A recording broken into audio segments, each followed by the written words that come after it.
السلام علیکم ورحمۃ اللہ وبرکاتہ۔ الحمد للہ رب العالمین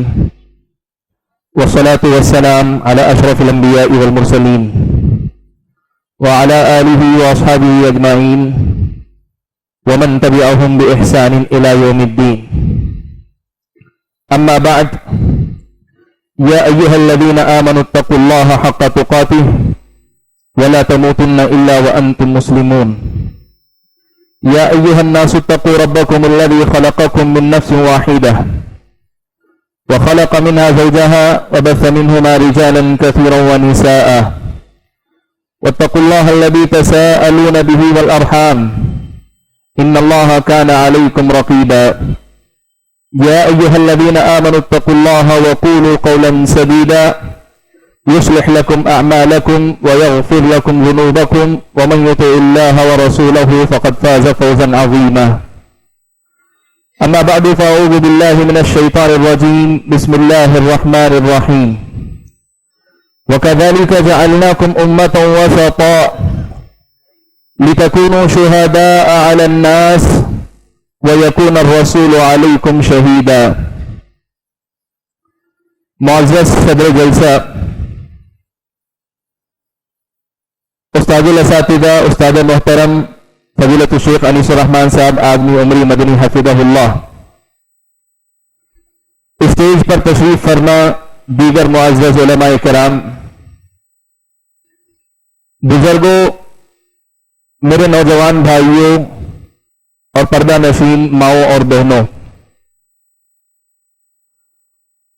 آج کے اس اجلاس میں مجھے آپ حضرات کو جس عنوان پر خطاب کرنا ہے، آپ لوگوں سے جس عنوان پر خطاب کرنا ہے، وہ عنوان ہے سلفیوں کا کردار اور ان کی ذمہ داریاں۔ بھائیوں، میرے موضوع کا ایک بڑا حصہ یا میرے موضوع کی بنیاد مجھ سے پہلے آنے والے مقرر میرے عزیز القدر بھائی شیخ حسین مدنی حفظہ اللہ نے آپ کے سامنے رکھا ہے۔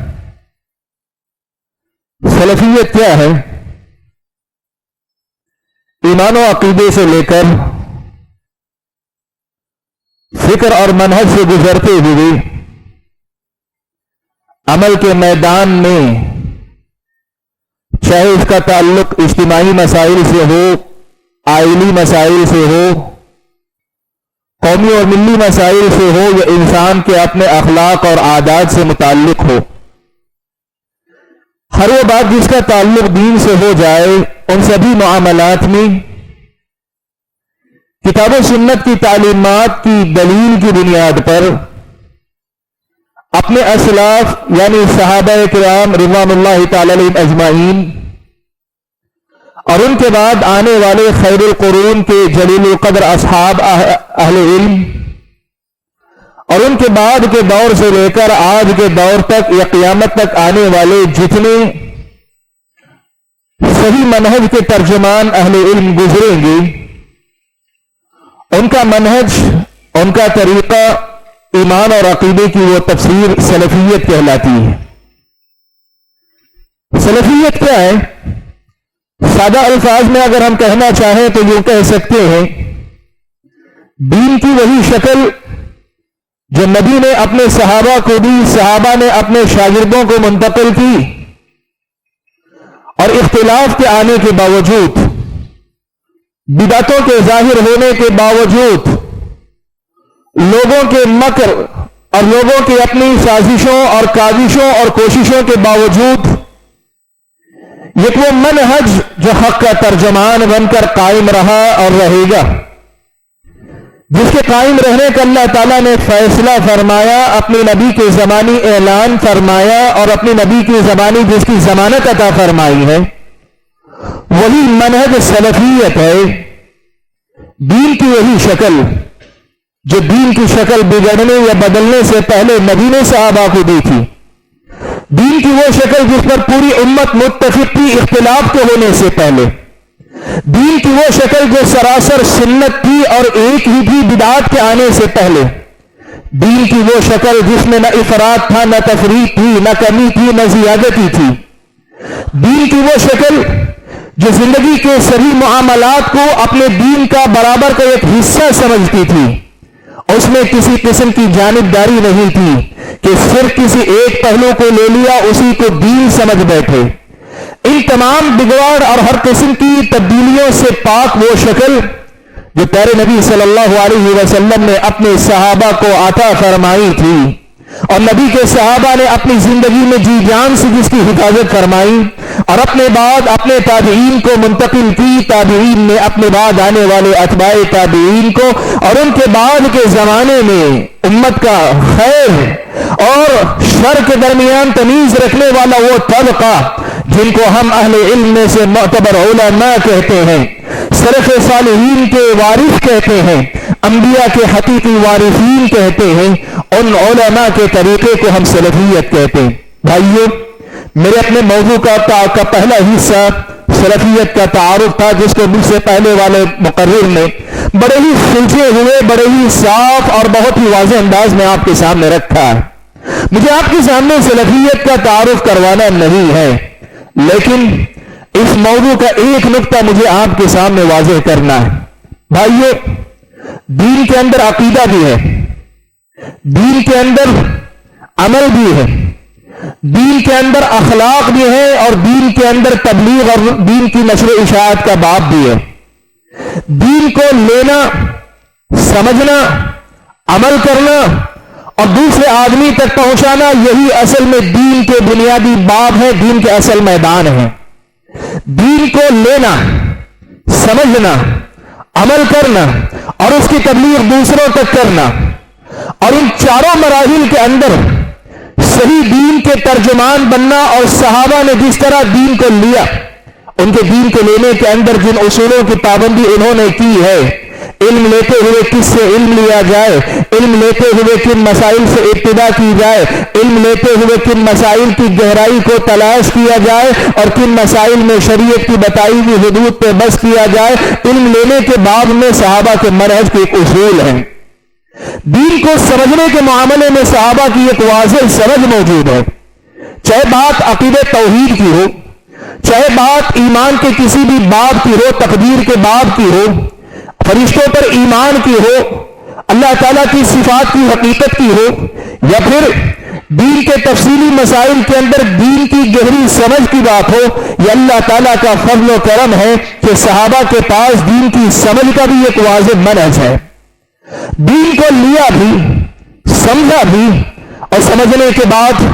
سب مسائل کے درمیان توازن رکھتے ہوئے ایک ایسے انداز میں عمل کرنا کہ ایک آدمی کے پاس مکمل دین بھی رہے اور دین کے ہر باب پہ پورے توازن کے ساتھ عمل کرے، عبادات میں حد سے تجاوز کر کے معاملات میں کوتاہی نہ کرے، معاملات کی فکر میں مبتلا ہو کر عبادتوں کو ضائع نہ کرے، قوم کی خدمت کے جذبے میں آ کر اللہ تعالیٰ سے دور نہ ہو جائے اور اللہ تعالیٰ سے قربت کے نام پہ کائنات سے کٹ نہ جائے۔ ایک ایسا متوازن تصور آپ کو عمل کے میدان میں صحابہ کے پاس ملے گا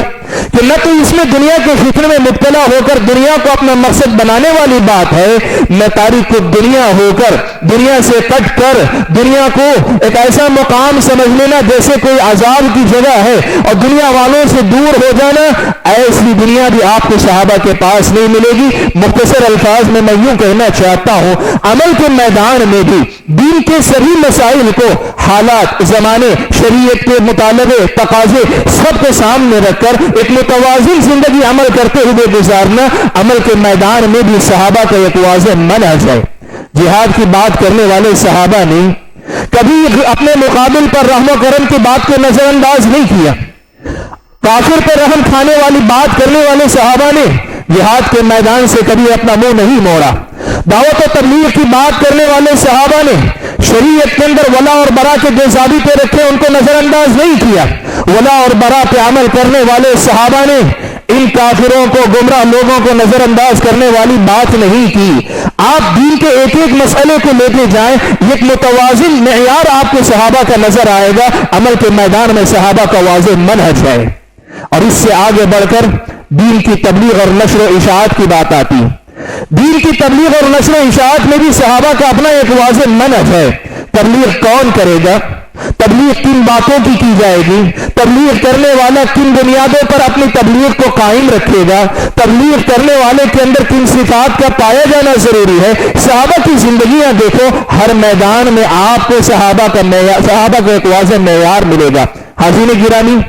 سلفی کردار کی جب ہم بات کرتے ہیں، یہ واضح بات اپنے سامنے رکھیں کہ ہم یہی کہنا چاہتے ہیں کہ ہر دور میں، ہر زمانے میں صحابہ نے جو منہج، جو معیار چھوڑا ہے دین لینے کے معاملے میں، دین سمجھنے کے معاملے میں، دین پر عمل کرنے کے معاملے میں، دین کی تبلیغ اور نشر و اشاعت کے باب میں،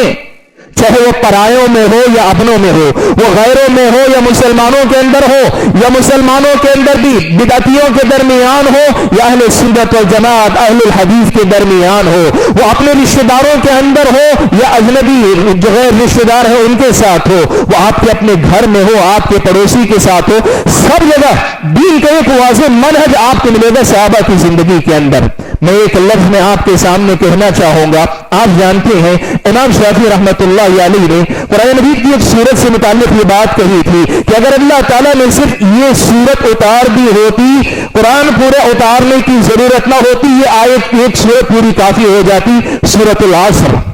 والعصر ان الانسان لفی خسر الا الذین آمنوا وعملوا الصالحات وتواصوا بالحق وتواصوا بالصبر۔ آپ اس آیت میں دیکھیں اللہ نے زمانے کی قسم کھائی، کہا انسان تمام کے تمام خسارے میں ہے سوائے ان کے جو ایمان لائے، عمل صالح کیا، حق کی ایک دوسرے کو وصیت کرتے رہے، صبر کی ایک دوسرے کو وصیت کرتے رہے۔ بھائیو،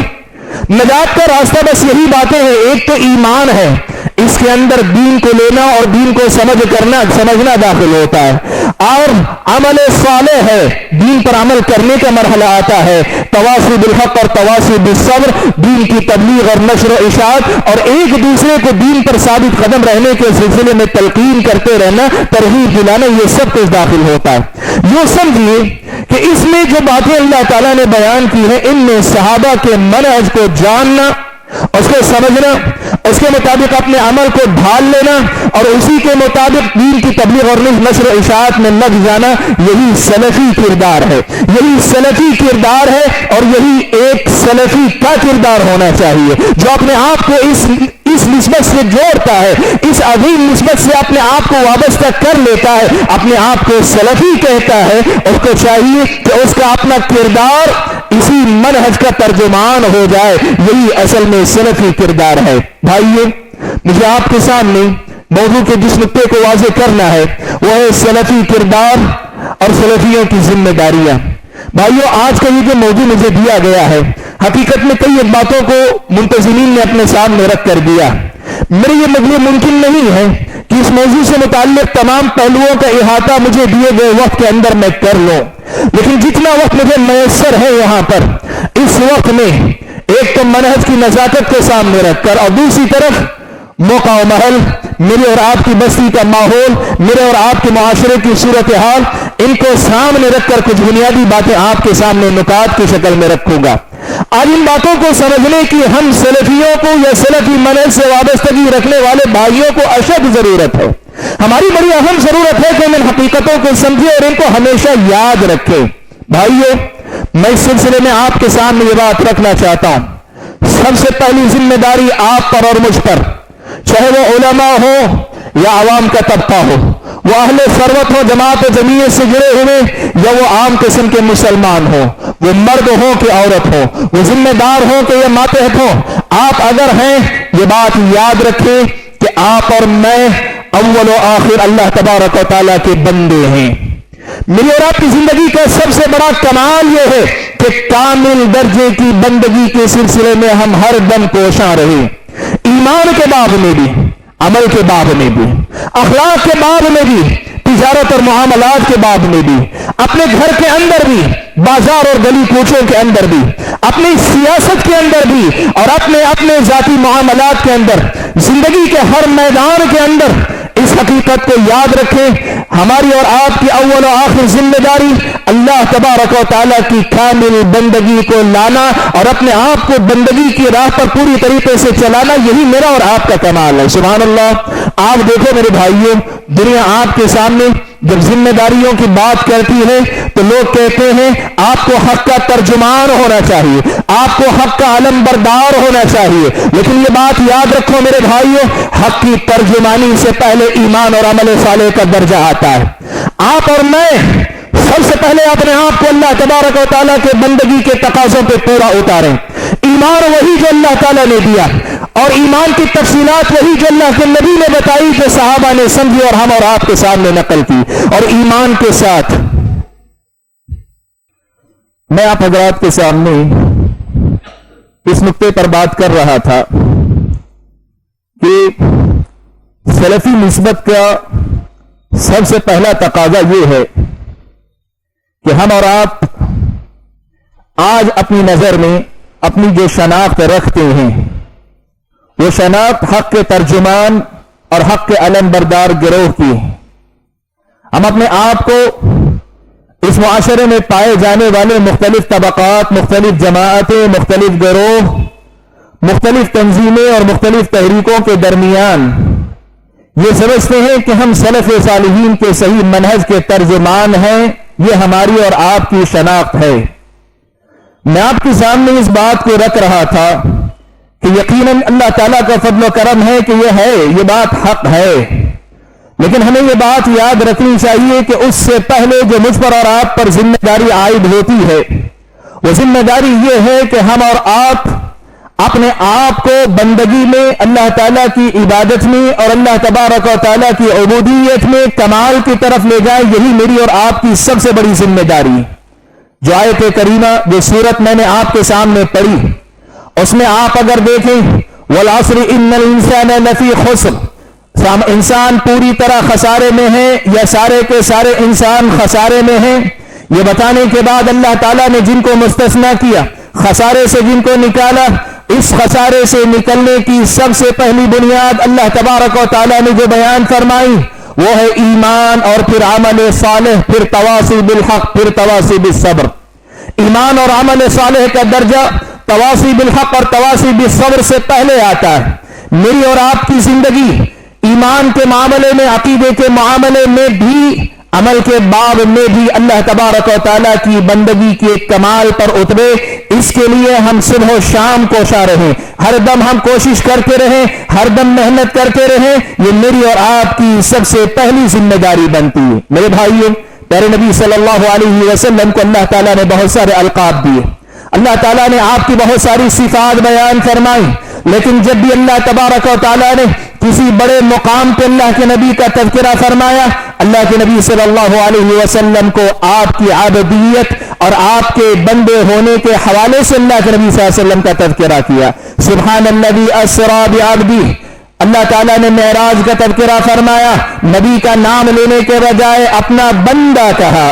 الحمدللہ الذی انزل علی عبدہ الکتاب، جب آسمان سے کتاب اتارے جانے کی بات آئی، اللہ تعالیٰ نے نبی کا نام نہیں لیا، کوئی اور صفت نہیں بیان کی، اپنا بندہ کہا۔ اس لیے کہ ایک انسان کی زندگی کی سب سے بڑی ذمہ داری، ایک انسان کی زندگی کا سب سے بڑا کمال، ایک انسان کی زندگی کا عروج اور ایک انسان کی زندگی کا سب سے اونچا مقام اگر کوئی ہو سکتا ہے تو وہ اللہ تبارک و تعالیٰ کی بندگی ہے، اور بندگی کا کمال ہی زندگی کا کمال ہے۔ میرے بھائیوں، آج کی اس مجلس میں سب سے پہلی بات جو آپ بھائیوں کو میں یاد دلانا چاہتا ہوں وہ یہی بات ہے کہ ہم اور آپ اپنے آپ کو صحیح معنوں میں اللہ تبارک و تعالیٰ کا بندہ بنانے کی فکر کریں، اور اسی فکر کو زندہ کرنے کے لیے اس قسم کے پروگرام رکھے جائیں، اور اس میں مقصد یہی ہو کہ سب سے پہلے جو ہم دوسروں سے کہنے والے ہیں اس سے پہلے ہم خود اس کے اس کو علم بردار ہونے سے پہلے ہم خود اس پر عمل کرنے والے ہو جائیں۔ یہ میری اور آپ کی زندگی کی سب سے پہلی ذمہ داری بنتی ہے۔ بھائیو، یہ سلفی کردار، سلفیوں کی پہلی ذمہ داری۔ دوسری ذمہ داری، بھائیو، میں آپ کے سامنے ایک بڑا نازک نقطہ رکھنا چاہتا ہوں۔ قرآن مجید میں اللہ تبارک و تعالیٰ نے یہ بات امت مسلمہ کے بارے میں بیان فرمائی، کہا وَكَذَلِكَ جَعَلْنَاكُمْ أُمَّةً وَسَطًا، ہم نے تمہیں سب سے بہتر امت بنایا ہے لِتَكُونُوا شُهَدَاءَ عَلَى النَّاسِ، تاکہ تم لوگوں پر گواہ بن سکو، لوگوں پر تمہیں گواہ بنایا گیا ہے۔ وَيَكُونَ الرَّسُولُ عَلَيْكُمْ شَهِيدًا، رسول تم پر گواہ بنا کر بھیجے گئے ہیں۔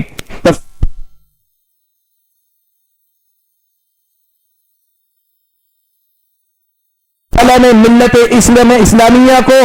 تمام امتوں کے لیے حجت اور گواہ کے طور پر پیش کیا ہے۔ بھائیو،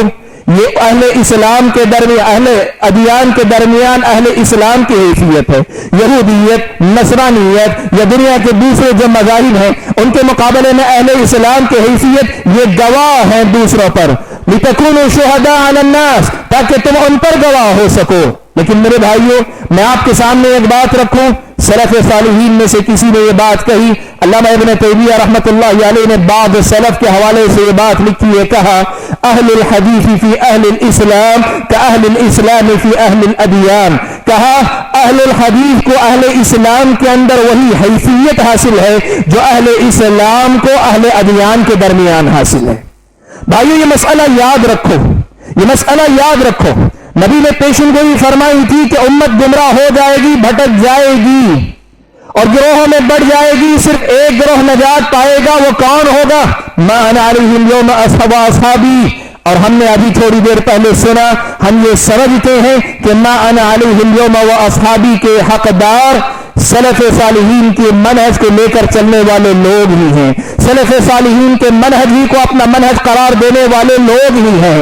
اس کا مطلب یہ ہوا کہ ہم نے اپنے آپ کو وہ ممتاز گروہ سمجھا ہے جس ممتاز گروہ کی حفاظت یا اس کی جو ہے برحق ہونے کی ضمانت اللہ نے دی ہے اور اللہ کے نبی صلی اللہ علیہ وسلم نے دی۔ اس حقیقت کو سننے کے بعد پیارے نبی صلی اللہ علیہ وسلم کی ایک اور حدیث ہم اور آپ سنیں، صحیح بخاری و مسلم متفق علیہ روایت اللہ کے نبی صلی اللہ علیہ وسلم سے حضرت معاویہ اور حضرت ثوبان رضی اللہ تعالیٰ عنہما روایت فرماتے ہیں، اللہ کے نبی نے فرمایا کہ لا تزال طائفة من امتی ظاہرین علی الحق، میری امت کا یہ گروہ برابر حق پر ثابت قدم رہے گا، وہ غالب رہے گا، مخالفت کرنے والے یا ان کی مدد سے ہاتھ کھینچ لینے والے ان کا نقصان نہیں کر سکیں گے۔ بھائیو، یہ گروہ کون ہے؟ اہل علم کی ایک بڑی تعداد نے یہ بات لکھی ہے کہ یہ وہی گروہ ہے جس گروہ کو 73 میں سے ایک نجات پانے والا گروہ قرار دیا گیا ہے۔ اس کا مطلب یہ ہوا ہماری سابقہ گفتگو کی روشنی میں یہ گروہ یہی سلفیوں اور اہل الحدیث کا گروہ ہے، یہ ہمارا اور آپ سب کا دعویٰ ہے۔ لیکن اس دعوے کے بعد جو ذمہ داری عائد ہوتی ہے یہی اصل میں آپ کو یاد دلانا چاہتا ہوں۔ بھائیو، اہل علم اس حدیث کی شرح کرتے ہوئے کہ اللہ تعالیٰ نے، اللہ کے نبی نے یہ جو بات کہی کہ یہ گروہ برابر حق پر قائم رہے گا، یہ بات اللہ کے نبی صلی اللہ علیہ وسلم نے کیوں بیان فرمائی؟ شارحین نے اس حدیث کی شرح میں لکھا ہے کہ پیارے نبی صلی اللہ علیہ وسلم کو اللہ نے آخری نبی بنا کر بھیجا ہے، آپ کے بعد کوئی نبی آنے والا نہیں ہے۔ پچھلی امتیں نبی کے جانے کے بعد اپنے دین کو بدل دیتی تھیں، اور اگر کوئی آدمی نیک نیتی کے ساتھ بھی دین کی صحیح شکل کو تلاش کرنا چاہتا، ایک مدت کے بعد دین اتنا بدل جاتا کہ صحیح کیا ہے غلط کیا ہے اس میں تمیز کرنے کی صلاحیت اس کے اندر نہیں ہوتی، اس کے لیے ممکن نہیں ہوتا تھا۔ پیارے نبی صلی اللہ علیہ وسلم پر نبوت کا سلسلہ اللہ نے ختم کیا، اور اللہ کے نبی نے یہ بھی بیان فرما دیا کہ یہود و نصارہ نے جو کام کیے میری امت بھی ان کے نقش قدم پر چلے گی۔ مطلب یہ ہے کہ اس دین کے اندر بھی لوگ تبدیلی لانے کی کوشش کریں گے، بدعتیں ایجاد ہوگی، افراط و تفریط کا شکار ہوں گے، مفاہیم بدل جائیں گے، معنی اور مطالب کا کوئی اور ٹھکانہ نہیں رہے گا، سب کچھ بدلتا رہے گا۔ ایسے ماحول میں اللہ تبارک و تعالیٰ نے جب نبوت کا سلسلہ ختم کر دیا ہے، وہیں یہ بات بھی ضروری ہے کہ قیامت تک آنے والے انسانوں پر حجت قائم ہوتی رہے، قیامت تک آنے والے انسانوں پر حجت قائم ہوتی رہے۔ اس لیے اللہ تبارک و تعالیٰ نے یہ فیصلہ فرمایا ہے کہ نبی کی نبوت کا سلسلہ تو پیارے نبی صلی اللہ علیہ وسلم پہ ختم ہو گیا، لیکن ان کے بعد ایک گروہ کو اللہ تعالیٰ حق کا ترجمان بنا کر، حق کا علم بردار بنا کر، دین کی صحیح شکل کا حامل بنا کر، دین کی صحیح شکل کو دنیا کے سامنے پہنچانے والا بنا کر اللہ تعالیٰ قائم رکھیں گے، تاکہ ان کے ذریعے بقیہ قیامت تک آنے والے تمام انسانوں پر حجت قائم ہوتی رہے۔ سبحان اللہ۔ میرے بھائیو، اس تشریح اور اس تفسیر کی وضاحت کی روشنی میں آپ دیکھو آپ کس مقام پہ کھڑے ہو، آپ کی حیثیت کیا ہے، آپ کا درجہ کیا ہے، آپ کی ذمہ داری کتنی زیادہ عظیم ہے۔ میرے بھائیوں، میں ایک لفظ میں یہ کہنا چاہوں گا، نبی کی زندگی کے بعد صحابہ کی جماعت جس طرح سے ایک مثالی جماعت تھی، اپنے ایمان میں، اپنے عقیدے میں، اپنے عمل میں، اپنے اخلاق میں، اپنے کردار میں، اپنے معاملات میں، اپنی سیاست میں، اپنے سماج میں، زندگی کے ہر معاملے میں جس طرح ایک مثالی جماعت صحابہ کی تھی، میرا اور آپ کا ہر معاملہ اتنا ہی زیادہ مثالی اور حق کا واقعی معنوں میں ترجمان بننا چاہیے۔ میرے بھائیو، یہ مقام بڑا نازک ہے، دعویٰ بہت آسان ہے، لیکن اس کے حامل بننے کا جو یہ لازمی تقاضا ہے کہ ہم اور آپ واقعی معنوں میں نبی کی زندگی کے بعد صحابہ کی جماعت جس معیاری دین کو لیے ہوئے تھی، واقعی معنوں میں اس معیاری دین کے علم بردار ہم اور آپ بنے، یہ بہت بڑی ذمہ داری میری اور آپ کی بنتی ہے۔ اور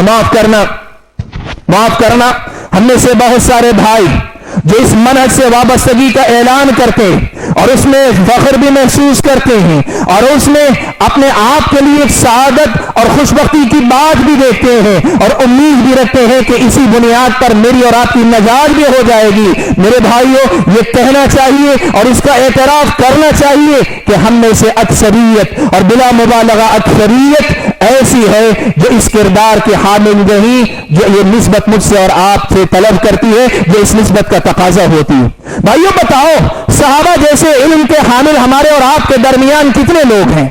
یقیناً میں یہ نہیں کہتا کہ ایک ہی آدمی کو تمام خوبیوں کا مرکز اور محور ہونا چاہیے۔ صحابہ میں سے کچھ علماء تھے، کچھ عبادت کے باب میں بہت زیادہ اونچے درجے پہ تھے، کچھ اخلاق اور کردار کے اندر بے مثال تھے، کسی کی تجارت کے اندر جو ہے غیر معمولی کام تھے، کسی کی جہاد کے میدان میں قربانیاں تھی، کسی کی دعوت و تبلیغ کے میدان میں قربانیاں تھی، دین کے ہر میدان میں کچھ لوگ نمایاں تھے۔ لیکن ایسا صحابہ کے درمیان نہیں تھا کہ دین کے ایک میدان میں ہونے کا مطلب یہ کہ بقیہ میدان میں ان کا حصہ کچھ نہ رہے بلکہ اس سے وہ غائب ہی رہے۔ صحابہ کی زندگیوں میں ایسا آپ کو نہیں ملے گا۔ اور یہ بھی آپ دیکھیں گے کہ صحابہ کی جماعت کی ایک جماعت کی حیثیت سے آپ دیکھیں گے دین کے ہر حکم کی ایک مثال، دین کے ہر حکم کی ایک ترجمان، دین کے ہر حکم سے متعلق ایک عمل تصویر آپ کو صحابہ کی جماعت میں ملے گی۔ بھائیو بتاؤ، کیا آج ہم اور آپ جو اس نسبت کا دعویٰ کرتے ہیں واقعی معنوں میں اپنی جماعت کے اندر ہر حیثیت سے وہ کمال رکھتے ہیں؟ میں سمجھتا ہوں، اور اگر میں غلط ہوں تو ہو سکتا ہوں، لیکن جو سمجھتا ہوں وہ کہتا ہوں، میرا اپنا اندازہ یہ ہے کہ دعویٰ جتنا عظیم ہے میرا اور آپ کا کردار شاید اس کی ترجمانی نہیں کرتا۔ میرے بھائیو یاد رکھو میں اور آپ اس جماعت کے نائب ہونے کے دعوے دار ہیں، اس جماعت کے وارث ہونے کے دعوے دار ہیں جن کے ذریعے دنیا والوں پہ حجت قائم ہوتی ہے، اور ہمارا کردار ایسا ہو جو صحابہ کے کردار سے میل نہ کھاتا ہو، سلفی نسبت کی ترجمانی حقیقی معنوں میں نہ کرتا ہو، تو پھر یہ نسبت کس کام کی؟ اور پھر اس نسبت کا فائدہ کیا ہوگا؟ میرے بھائیو، میں نے بہت مختصر الفاظ میں ایک لفظ آپ کے سامنے کہا کہ دین کے ہر معاملے میں صحابہ جیسا کردار میرے اور آپ کے پاس ہونا چاہیے۔ سبحان اللہ، آپ دیکھو صحابہ کی زندگیاں اگر آپ پڑھیں گے کس میدان میں دیکھیں گے۔ علامہ ابن سیرین رحمۃ اللہ علیہ نے ایک بات کہی، کہا حاجت الفتنہ واصحاب رسول اللہ صلی اللہ علیہ وسلم 10,000 فما خضع لها منهم 100 بل ولم يبلغوا 30۔ ایک مثال میں آپ کے سامنے دے رہا ہوں۔ حضرت ابن سیرین رحمۃ اللہ علیہ کہتے ہیں کہ فتنہ ظاہر ہوا، فتنہ بھڑک اٹھا۔ اس وقت جو صحابہ موجود تھے مدینہ کے اندر، یہ یوں کہیے کہ پائے تخت سے قریب جو صحابہ موجود تھے 10,000 کے لگ بھگ ان کی تعداد تھی، لیکن فتنہ اٹھا تو فتنے میں داخل ہو جانے والے صحابہ ان کی تعداد کتنی تھی؟ کہا 1000 میں سے 100 صحابہ بھی اس میں داخل نہیں ہوئے، اور انہوں نے کہا 100 تو دور کی بات ہے، اگر گن کر دیکھا جائے عملاً جو لوگ شامل تھے ان کی تعداد 30 کو بھی نہیں پہنچتی تھی۔ یہ کون سا فتنہ ہے؟ حضرت ابن سیرین رحمۃ اللہ علیہ ان جنگوں کا حوالہ دے رہے ہیں جن جنگوں میں مسائل میں اجتہاد کی وجہ سے، مسئلے میں اجتہاد کی وجہ سے صحابہ میں سے بعض اور مسلمان بالعموم آپس میں ایک دوسرے کے سامنے ہو گئے تھے۔ اس کا حوالہ دیتے ہوئے ابن سیرین نے اتنی بڑی بات کہی، کہا فتنہ اٹھا لیکن جب فتنہ اٹھا تو اس میں شامل ہونے والے صحابہ کی تعداد کتنی تھی؟ کہا 30 کی بھی نہیں تھی، جبکہ ان کی مجموعی تعداد 10,000 سے زیادہ تھی۔ مطلب کیا ہوا؟ جب بھی کوئی مسئلہ اٹھتا تھا صحابہ جلدی کے ساتھ اس کا شکار نہیں ہوا کرتے تھے۔ ہم اور آپ بتائیں آج کتنے فتنے ایسے ہیں جو میرے اور آپ کے معاشرے میں اٹھتے ہیں اور گلی کوچوں میں اٹھتے ہیں، مسجدوں میں اٹھتے ہیں، اور میں اگر کہوں تو یہ کہنے دیں آپ کے اپنے انٹرنیٹ پر، آپ کے فیس بک پہ اٹھتے ہیں، آپ کے واٹس ایپ پر اٹھتے ہیں، اور پتہ نہیں وسائل اتنے پھیلے ہوئے ہیں۔ اور یہ بات مجھے کہنے دیجئے، اس میں سب سے زیادہ داخل ہو کر اس فتنے کی آگ کو بڑھانے والے اگر کوئی ہیں، یہی سلفی نسبت رکھنے والے لوگ ہیں۔ میں یہ نہیں کہوں گا یہی سلفی ہیں، میں کہہ رہا ہوں یہی سلفی نسبت رکھنے والے ہیں۔ مطلب یہ ہوا کہ نسبت تو تمہاری سلفی ہے، فتنوں کے اندر داخل ہو کر فتنوں کو ہوا دینے والا یہ مزاج سلفیانہ نہیں ہے، تمہارا یہ کردار سلفیوں والا کردار نہیں ہے۔ میرے بھائیوں، مسائل کی نزاکت اور باریکی کے سلسلے میں علماء کے صحابہ کی جو سمجھ تھی، صحابہ کے اندر جو نزاکتیں تھی، اس کا آپ اندازہ لگائیں۔ عامر ابن عبداللہ ابن زبیر، حضرت عبداللہ ابن زبیر کے فرزند ہیں، تابعی ہیں۔ وہ کہتے ہیں بڑے دیندار، بڑے عبادت گزار تابعی تھے حضرت عامر ابن عبداللہ ابن زبیر۔ ایک مرتبہ اپنے والد کے پاس آئے، شام کے وقت دن بھر غائب تھے۔ حضرت عبداللہ ابن زبیر رضی اللہ تعالیٰ عنہ نے ان کو پوچھا کہاں تھے، صبح سے غائب نظر نہیں آئے۔ حضرت عامر جو بیٹے بھی ہیں، تابعی ہیں، انہوں نے کہا کہ ابو جان، آج میں نے ایک ایسی جماعت کے ساتھ وقت گزارا ہے کہ جس جیسی جماعت میں نے دیکھی ہی نہیں، ان کو چھوڑ کر ہٹنے کو دل نہیں چاہ رہا تھا۔ حضرت عبداللہ بن زبیر نے پوچھا کون لوگ تھے، کہاں وقت گزارا؟ کہا کچھ ایسے لوگوں کے ساتھ میرا وقت گزرا ہے کہ جب قرآن پڑھا جاتا ہے تو ان میں سے کچھ لوگ بے ہوش ہو کر گر جاتے ہیں،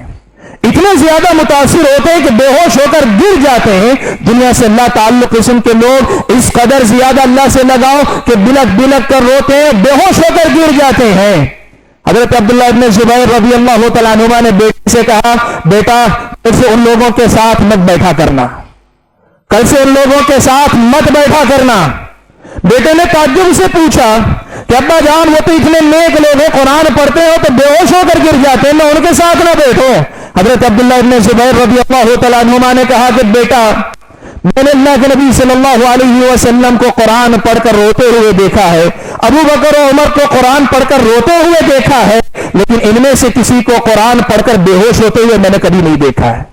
اب یہ تو نہیں ہو سکتا کہ ان کا تقویٰ نبی اور ابو بکر و عمر سے زیادہ اونچے درجے کا تقویٰ ہو جائے۔ کہا بیٹا جو لوگ اس سے زیادہ تقوی کی بات کریں وہ لوگ حق پہ نہیں ہو سکتے، ان کے ساتھ مت بیٹھا کرنا۔ بھائیو جو بات میں یہاں سے بتانا چاہتا ہوں وہ یہ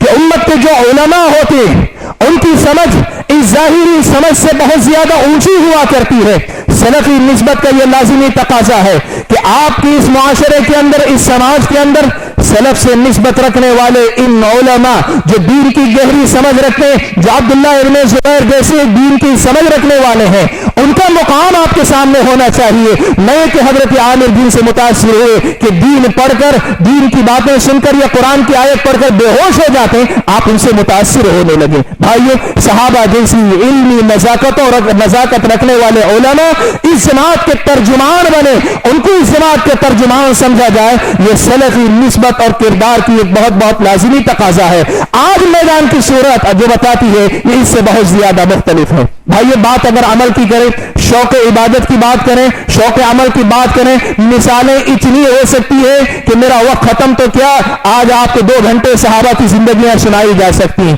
آپ سوچیں صحابہ کس قدر زیادہ دین کے پابند، فرائض تو فرائض، سنن تو سنن، نوافل کے سلسلے میں اتنی زیادہ فکر تھی۔ حضرت عبداللہ ابن عمر آ کر اللہ کے نبی سے پوچھتے ہیں اللہ کے نبی قرآن کم سے کم کتنی مدت میں ختم کیا جا سکتا ہے؟